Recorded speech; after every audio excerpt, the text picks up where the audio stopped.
साथियों, आज मैं आपको क्षेत्रमिति बताने का प्रयास करता हूँ, जिसे हम इंग्लिश में मेंसुरेशन कहते हैं। मेंसुरेशन का स्पेलिंग होता है MENSURATION, मेंसुरेशन, अर्थात इसको हिंदी में हम क्षेत्रमिति कहते हैं।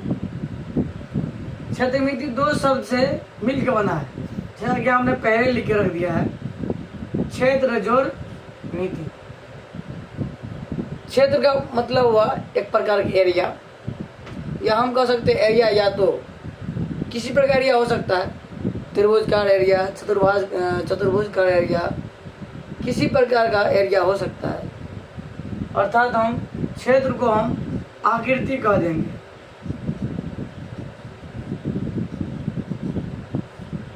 और मिति का मतलब हुआ मापन।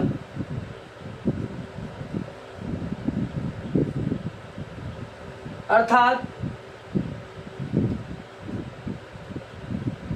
इसका हम परिभाषा, क्षेत्रमिति की परिभाषा ऐसे बोल सकते हैं, गणित का वह शाखा माने गणित का वह भाग जिसमें हम आकृतियों के क्षेत्रफल आयतन के बारे में अध्ययन करते हैं।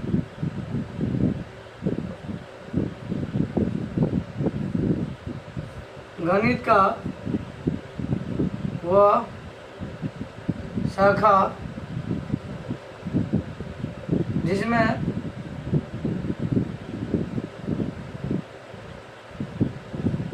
आकृतियों के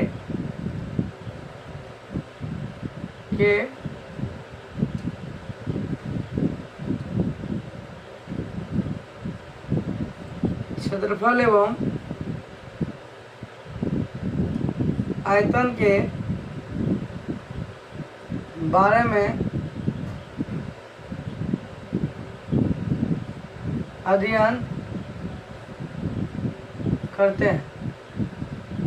गणित का वह शाखा जिसमें आकृतियों के क्षेत्रफल एवं आयतन के बारे में अध्ययन करते हैं, उसे क्षेत्रमिति कहते हैं।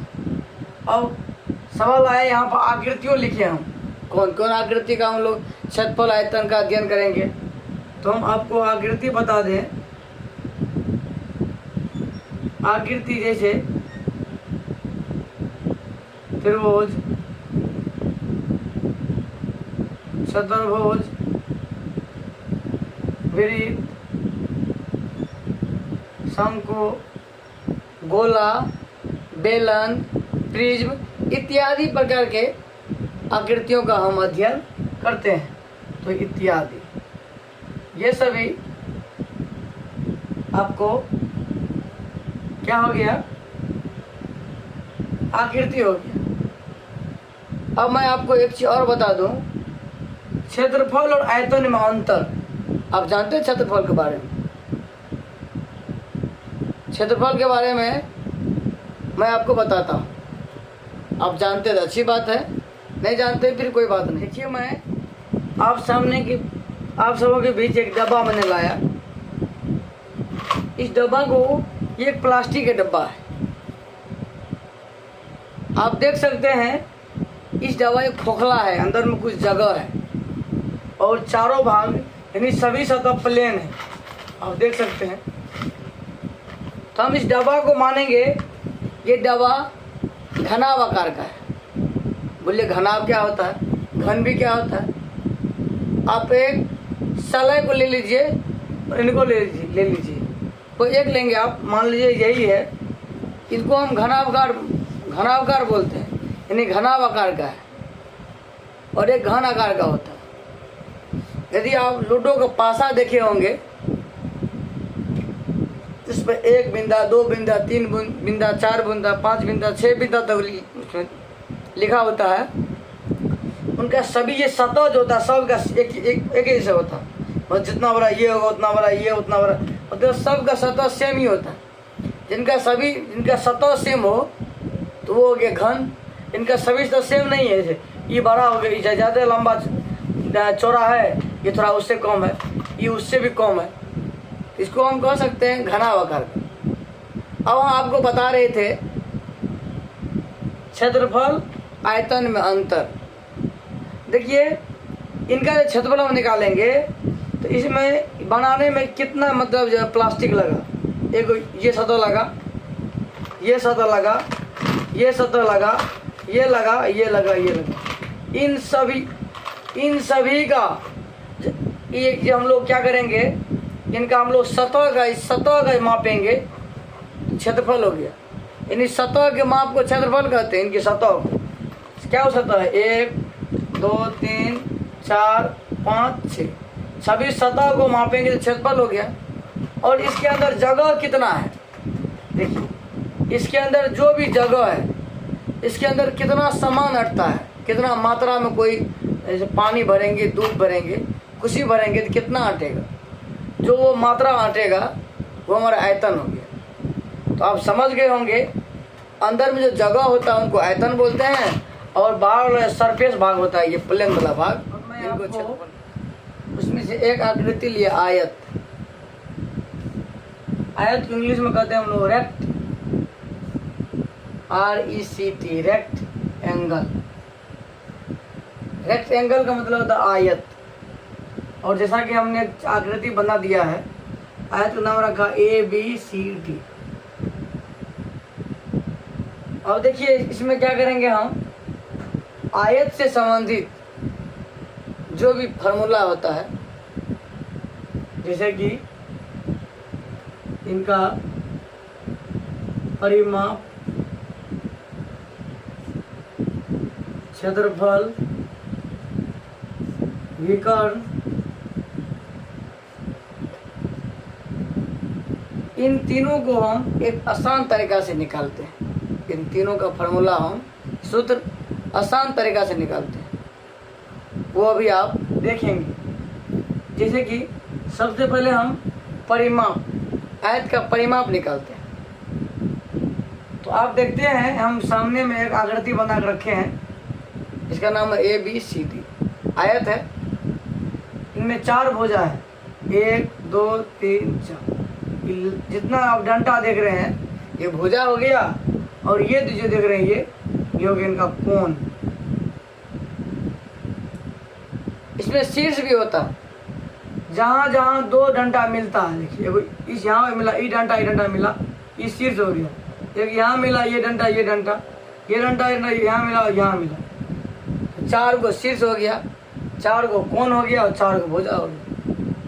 ये इस आकृति में आप देख रहे हैं लंबा है, लंबा है तो इनको बोलेंगे लंबाई। क्या बोलेंगे, ये हो गया लंबाई,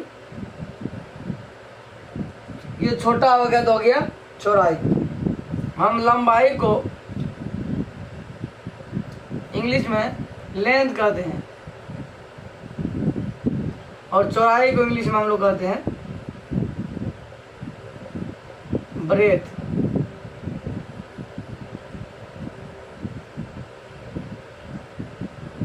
ब्रेथ, तो लंबाई को हम लोग L बोलेंगे और चौड़ाई को हम लोग B बोल देंगे।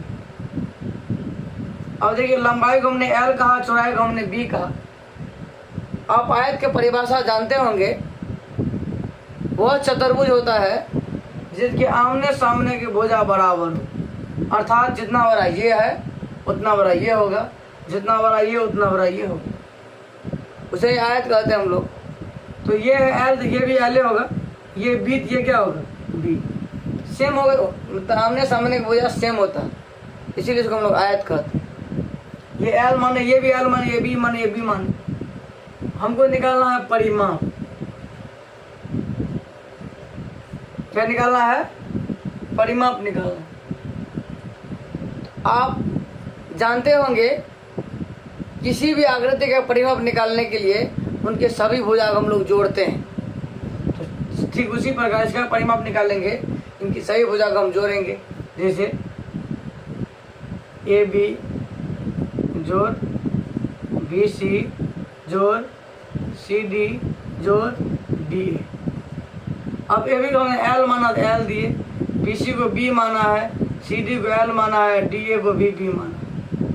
आप L में L जोड़ेंगे इसे एक एल हो जाएगा, 2L और 2B।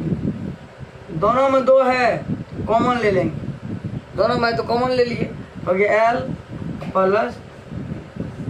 आप ही बताइए, हमने लंबाई क्या माने थे अभी, L, चौड़ाई क्या माने थे, B। हम इसको कह सकते हैं